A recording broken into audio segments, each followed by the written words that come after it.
Hey guys, we're back at it again. We're at Oakwood Village. We're at one of our projects here. It used to be a bungalow, just like the one you see on the left side.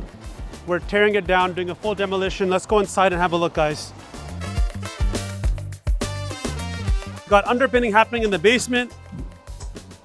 And we've got a little bit of demolition and a little bit of framing happening at the same time. So we've set up a conveyor belt here. We're digging the ground. We're gonna give you more details when we get inside. And we're putting all the dirt inside this bin to take it away. We're raising heights in the basement. We're going to 8 feet in the basement. So we're cleaning up here. We're doing some demo here. Let's go upstairs.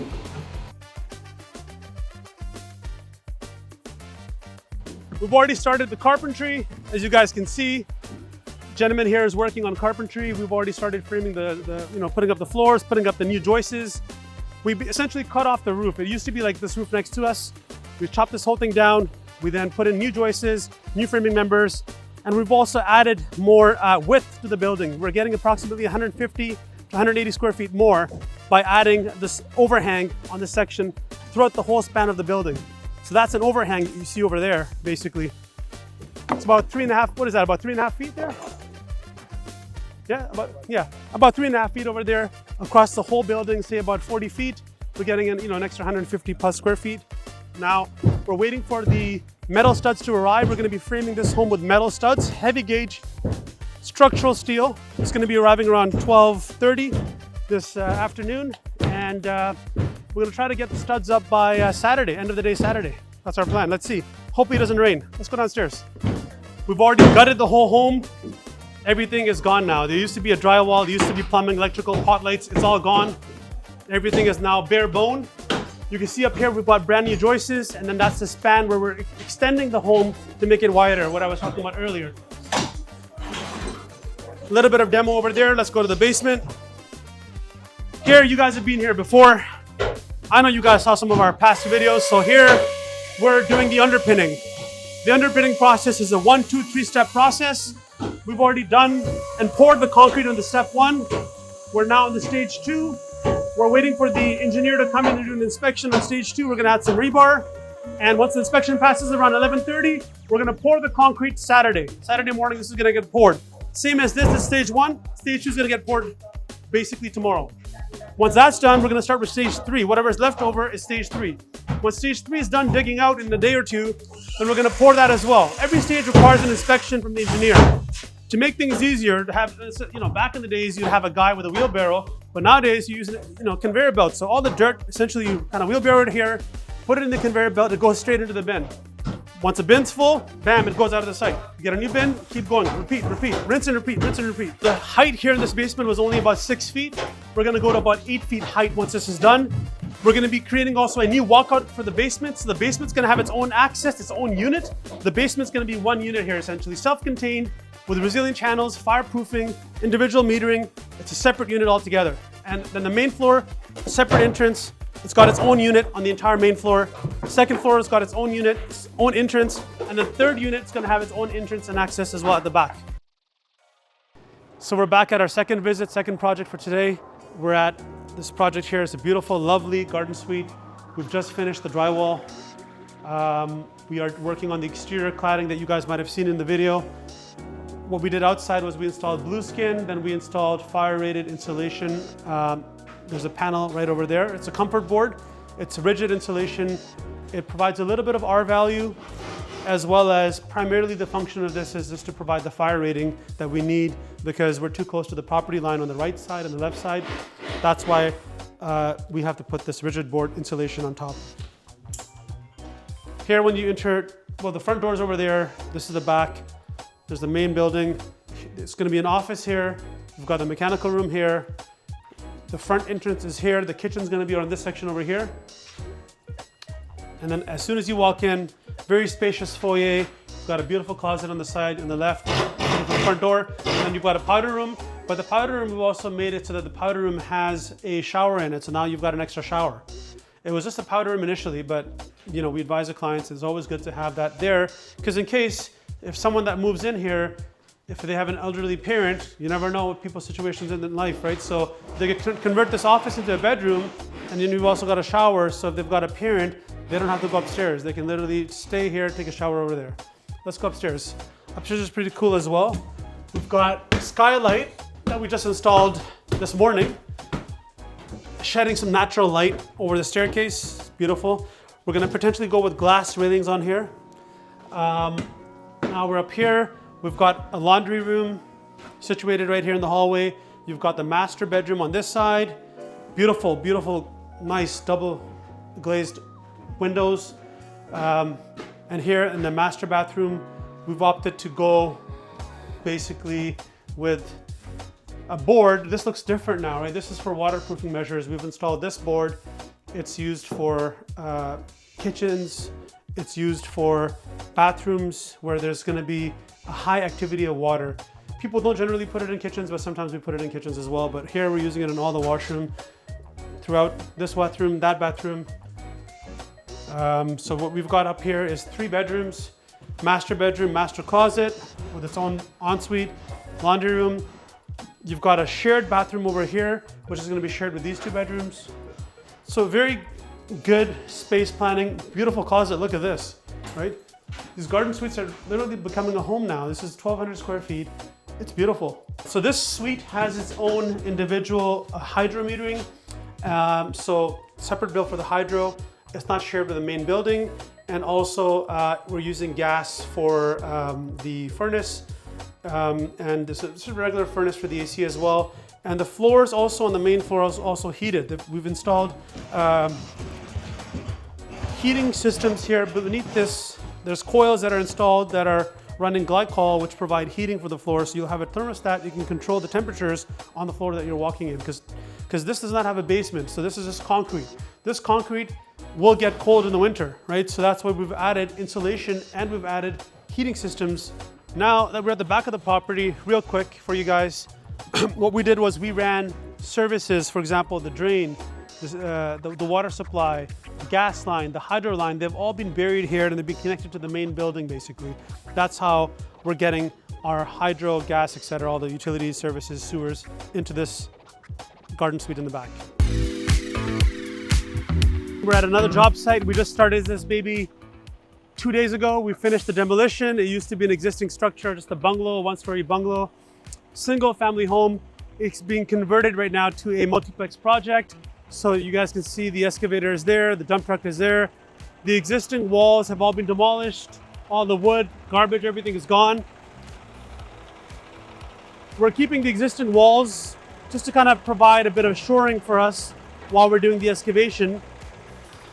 But once we get deeper and deeper, we're going to get a soil engineer here to verify angle of repost, and we'll see if there's a need for shoring or not. Even at the front, the house is being set back. The new structure is being set back, which then allows us to leave this wall intact. In the back of the home, we're putting a garden suite. It's a 1,200 square feet garden suite approximately.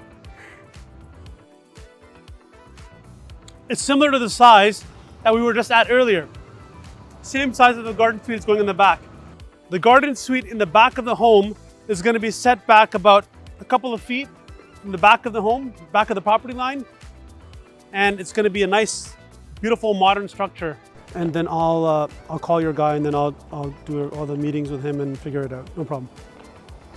But in the meanwhile, I've put in a piece of plywood there. So here we had a little bit of a situation, basically, right? A typical site situation where, we've got someone that, of course, it's a public road.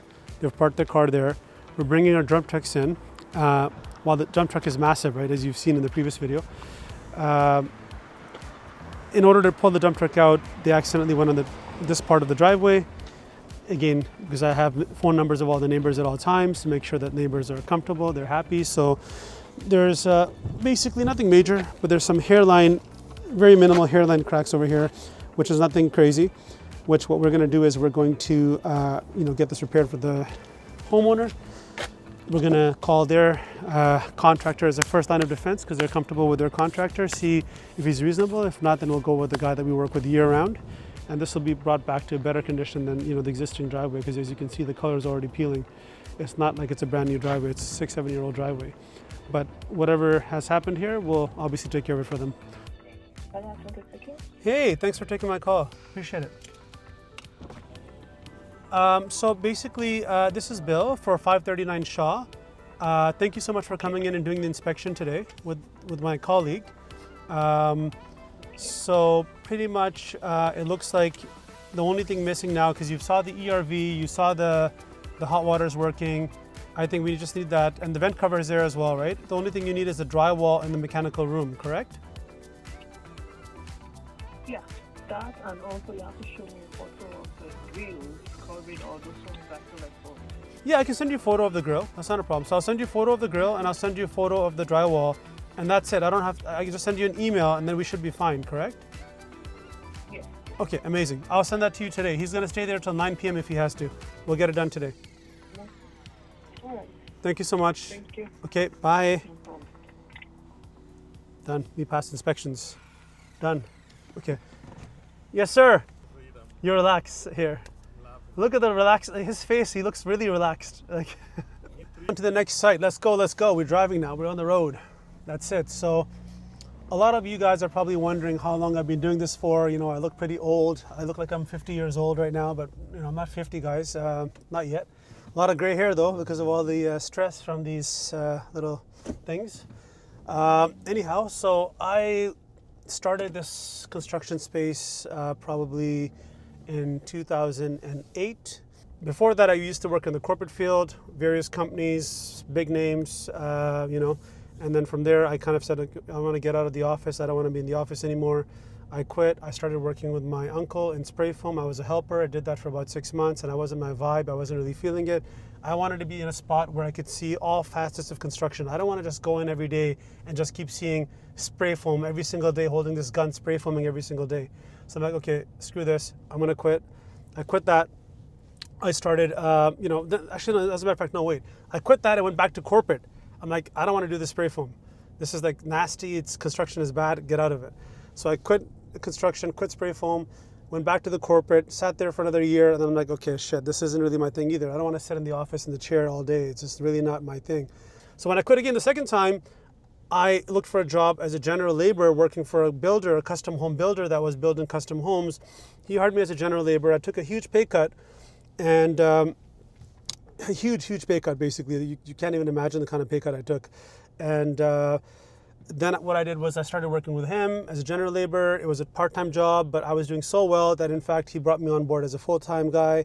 And basically within a year's time, I was literally handling client relations, marketing, PR, sales, general labor, kind of like a little bit of PM work as well. And then from there, without getting too much details, I then explored the opportunity of starting my own business. So then here I was working with this builder for about a year, significantly low pay. Finally, before the year mark, 3 months before that, the builder decided to give me a pay increase. I got the pay increase. I was happy. Again, a lot less than what I was making on corporate side. Then the builder, 2 months into the pay increase, says, well, I got to start doing sales, heavy sales. I'm like, okay, I'll do sales. Then I basically rung up all the neighbors' houses in the area that I was building to try to see if I can get potential leads for the builder to build custom homes, basically.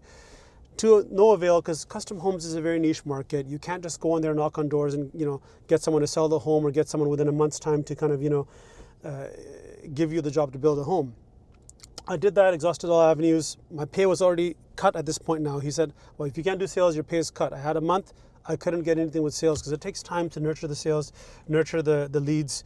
So after that month of exhausting all the leads, nothing has come through. I showed him all the work that I did. He said, nope, sorry, too bad. I can't afford it. I have to give you, I have to cut you off, reduce your pay. He reduced my pay. He hired someone that was basically, by trade, a project manager. I was never given the opportunity to excel within that company, where technically I should have gotten the role of being promoted to the role of the project manager, not bringing on someone new externally.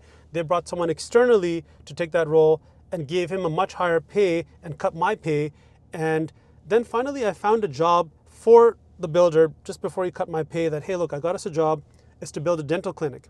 It's my dentist that gave me the opportunity that, hey, why don't you come and build this clinic? And I offered the drawings to my builder, who was my employer, and he just thought of it as too small of a job, and he didn't want to undertake the job, even though I showed him the margins. I already went and did all the homework. I got the prices for the plumbers, the electricians, all that stuff, basically. I got all those prices. He's like, nah, too small, even though there was a hefty margin in there. So at that point, the dentist told me, look, you know what? Why don't you quit? It's fine. You got the job. Don't worry. You can quit this job and come work for me. And this one job alone is going to pay you more than what you're earning in the entire year with this guy, because at this point my pay was basically minimum wage. I quit the job, go start the dental practice. I get a deposit for the dental practice. And then before starting the job at the dental practice, the dentist calls me up and says, hey, look, just keep the deposit. It was a very small deposit. He said, keep the deposit. But unfortunately, I'm going to have to hire a company that has experience building dental practices, because you only have home building experiences, and dental practices are very specialized. Even though you have the specialized trades that are going to work with you, I don't trust that you can do it. So he just apologized. It was just sorry for the trouble. It was only a $3,000 deposit he gave me. And I was left to the wolves, basically, because at that point, I couldn't go back there to where I was working before. And because obviously I'd quit. I'm not going to go back there. And I'm not going to like suck up to this dentist, bro, give me a chance, give me a chance. No, I was like, okay, no problem. So both the doors on my side closed, basically. At that point, I had a choice. I could either drown or I had to swim with the sharks. And that's what I did. I hustled hard. I basically went out, I got some odd jobs, like odd painting jobs, odd tile jobs, odd flooring jobs, odd jobs that I learned on the go. I didn't really even know, to be honest with you, for a fact. I was just good in sales. I did not even know at that time how to lay tiles or how to lay floors or how to paint. Basically, I was just running as a general labor. I had to pick up those jobs and learn those jobs on the go, basically. I got the jobs, secured the jobs, got the deposits, used those deposits to go and hustle, buy materials. I didn't even have tools. I was in a broke down Honda Civic 2-door coupe. Straight up, they didn't even have a vehicle. And that was not even my car, that was someone else's car, by the way. I was literally, trust me, I was literally, you could say, going homeless at that point. And because, you know, I left everything. I was literally living on bagels. I used to go to Tim Hortons, buy bagels, put a little bit of butter, or just go to the grocery store. Living on bread and water is what I was living on for a while. Basically, that went on for about a year, where I was just picking up odd jobs, didn't know how to do them, and I figured it out on the go, and got the jobs done, executed well. And within that year's time, essentially someone approached me that knew me from before when I was working with a builder, and he knew that I was very talented, I was very hardworking, I was a go-getter. I don't quit, I'm not a quitter. And basically what he did was, look, why don't we build custom homes? Because I think you can do it. You were obviously working with a guy for a year.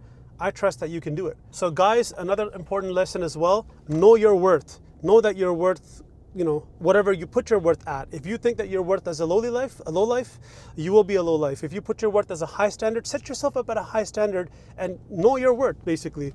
So again, I'll go into more details in the next video, but behold, the person that was hired, you know, as a project manager, I think that he's still working somewhere else as a project manager. Great guy, by the way, nothing wrong with it. But here, we built a company. And I'll go into more of those details about how we built a company, how we got into development, how we got into being one of the premier builders for custom homes, and how we got into being one of the premier builders for multiplex conversions. Our other job sites, we just got here. It's on Lansdowne Avenue. Here we are working on finishing up the place.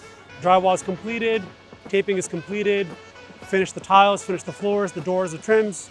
We're kind of in the finishing stages right now, so we're gonna go inside, have a peek to see what's happening in there. The homeowners bought this with the intention of converting it into a 4+1. So what they're doing here is they're going with 4 units above grade, and we're in the process right now of getting permits for a unit in the basement. So a total of 5 units, including the basement. Let's go inside. We're going in now, so as you walk in, you have 1 unit going upstairs and 1 unit basically going on this side. You've got very high ceilings. It's almost like a loft-like design. 12 feet height in ceilings, which is not very typical of this neighborhood. So this is going to create for a space that's going to be very easy to rent because of the fact that it's so open, it's so airy and feels so lively. A lot of natural light coming in from the massive window in the entrance. You've got a bathroom 3-piece with a washroom, and you've got some more space here, a bedroom. This is going to be closed off as just another unit. Part of Plexcon's whole theory is how we can work with the engineers, architects, designers to do space saving and design space saving concepts. Like for example here, we've got stairs, but we saved the space. We've got a nice concept here with a laundry room underneath the stairs. So no space is wasted. We utilize and maximize all the spaces. In terms of finishings, we value engineer the finishings so that it doesn't have to necessarily break the bank, but it still looks very luxurious. So it's very easy to rent out when you have a space that looks very modern, very chic. So this is where the extent of the unit is. It's a 1-bedroom unit. This is a bedroom.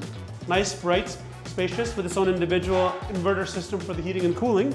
Now this is going to be closed off. This goes into another unit in the back. So let's take a peek into the other unit.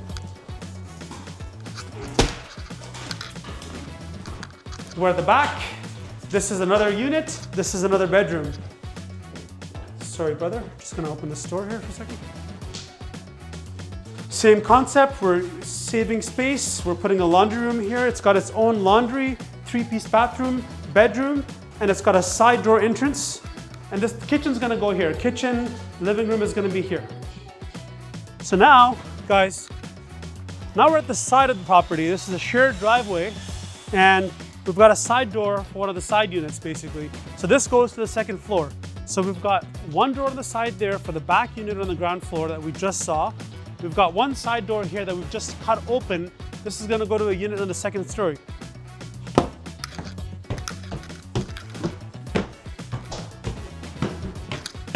Hey, hello, how are you? Okay, so here, hey, oh, how are you? Good, nice seeing you. So here we are, another unit. Basically, we've got the master tilesman working here installing tiles. Basically, here you're gonna have your kitchen, living area, etc. So the kitchen's all here, bedroom's in the back. It's a 1-bedroom unit.